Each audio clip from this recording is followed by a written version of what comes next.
Shalom jemaat Tuhan, jumpa lagi dengan saya di program Rekat, renungan singkat di channel YouTube Johan Kristianto.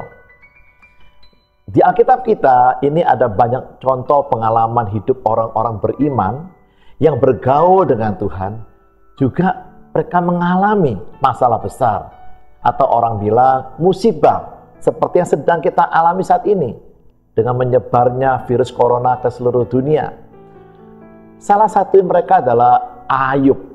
Alkitab mengenalkan Ayub sebagai orang yang saleh, jujur, takut akan Allah dan menjauhi kejahatan. Ayub 1 ayat 1. Iblis menuduh bahwa karena Tuhan memberkati Ayub, maka Ayub hidupnya saleh, jujur, takut akan Allah dan menjauhi kejahatan.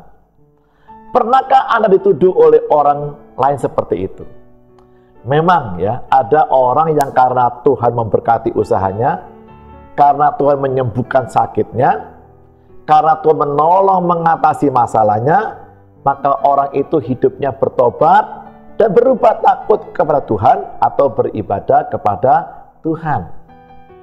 Tetapi Tuhan tahu hal itu tidak berlaku bagi Ayub. Tuhan tahu persis kualitas ibadahnya Ayub. Karena itu Tuhan izinkan iblis mencobai Ayub.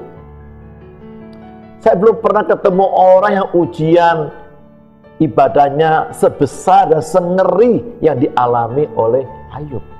Coba Anda bayangkan, dalam satu hari, semua harta bendanya, bisnis usahanya, dan semua anak-anaknya Ayub 10 orang itu mati seketika.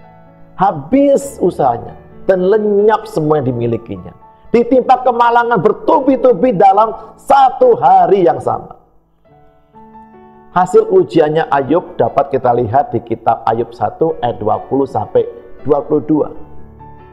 Saya bacakan ayat 20, maka berdirilah Ayub lalu mengoyak jubahnya dan mencukur kepalanya. Kemudian sujudlah ia dan menyembah. Luar biasa Ayub. Ayub sudah kehabisan semuanya, tapi dia tetap menyembah. Luar biasa, dia punya kualitas ibadah luar biasa. Katanya, dengan telanjang aku keluar dari kandung ibuku, dan telanjang juga aku akan kembali ke dalamnya. Tuhan yang memberi, Tuhan yang mengambil, terpujilah nama Tuhan. Dalam kesemuanya itu Ayub tidak berbuat dosa, dan tidak menuduh Allah berbuat yang kurang patut. Wow, luar biasa kualitas ibadahnya Ayub. Namun kemalangan yang menimpa Ayub tidak berhenti sampai di situ. Iblis masih tidak percaya akan kualitas ibadahnya Ayub.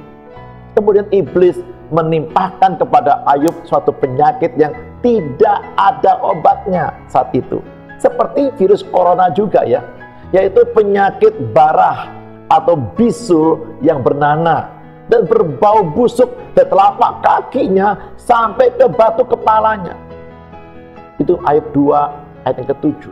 Karena tidak ada obatnya, maka yang hanya dapat Ayub lakukan untuk sedikit mengurangi sakitnya adalah Ayub menggaruk-garuk badannya dan menggunakan sekeping beling dan duduk di atas bara api. Kemudian sampai-sampai istrinya sendiri karena tidak tahan melihat penderitaan dan kemalangan yang dialami oleh Ayub, menjumpai Ayub untuk segera mati saja. Ayub 2 ayat 9 dan 10. Maka berkatalah istrinya Ayub kepadanya, masih bertekunkah engkau dalam kesalehanmu? Percuma, kutukilah alam dan matilah. Tetapi jawab Ayub kepadanya, engkau berbicara seperti perempuan gila. Apakah kita mau menerima yang baik dari Allah, tetapi tidak mau menerima yang buruk? Dalam kesemuanya itu Ayub tidak berbuat dosa dengan bibirnya. Luar biasa. Dengan kata lain, Ayub berkata begini, sekalipun Tuhan yang saya sembah dan saya layani itu memberikan yang buruk, kalaupun demikian, saya tetap akan menyembah dan beribadah kepadanya. Artinya, berkat, masalah, kesulitan, kesusahan, atau bilang musibah, kemalangan, itu tidak ada hubungannya dengan ibadahnya Ayub kepada Tuhannya. Dalam Ayub 19 ayat 26, dengan tegas Ayub mengatakan, juga sesudah kulit tubuhku sangat rusak, tanpa dagingku pun aku akan melihat Allah. Apapun yang saya alami tidak bisa mengurangi, tidak bisa menghalangi saya untuk tetap menyembah Tuhan saya. Haleluya.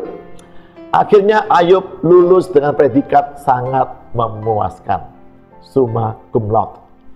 Hal ini dapat kita lihat dari hasil refleksi dirinya menjelang Tuhan memulihkan keadaan Ayub dan keluarganya. Di ayat Ayub 42 ayat yang kedua ini hasil refleksi dirinya Ayub ya. Aku tahu bahwa engkau sanggup melakukan segala sesuatu. Dalam bahasa asli seperti ini. Akhirnya aku mengetahuinya, bahwa engkau sanggup melakukan segala sesuatu. Dan tidak ada rencanamu yang gagal. Luar biasa. Setelah mengalami kemalangan dan musibah yang mengerikan itu, Ayub mengakui bahwa Tuhan yang dia sembah dan layani itu adalah Tuhan yang sanggup melakukan segala sesuatu, termasuk membalikkan keadaan menjadi jauh lebih baik dari sebelumnya. Dan tidak ada rencananya yang bisa digagalkan oleh siapapun dan oleh apapun juga. Sekarang ayat yang kelima dari Ayub 42. Hanya dari kata orang saja aku mendengar tentang engkau Tuhan, tetapi sekarang mataku sendiri memandang engkau.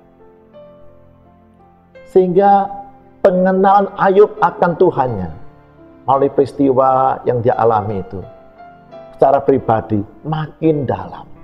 Dan saya juga berharap kita semua yang sedang mengalami keadaan dampak dari COVID-19 ini membuat hubungan kita dengan Tuhan semakin intim, sehingga pengenalan kita, kualitas ibadah kita kepada Tuhan pun semakin meningkat dan semakin dalam. Revival is coming. Are you ready? Amen.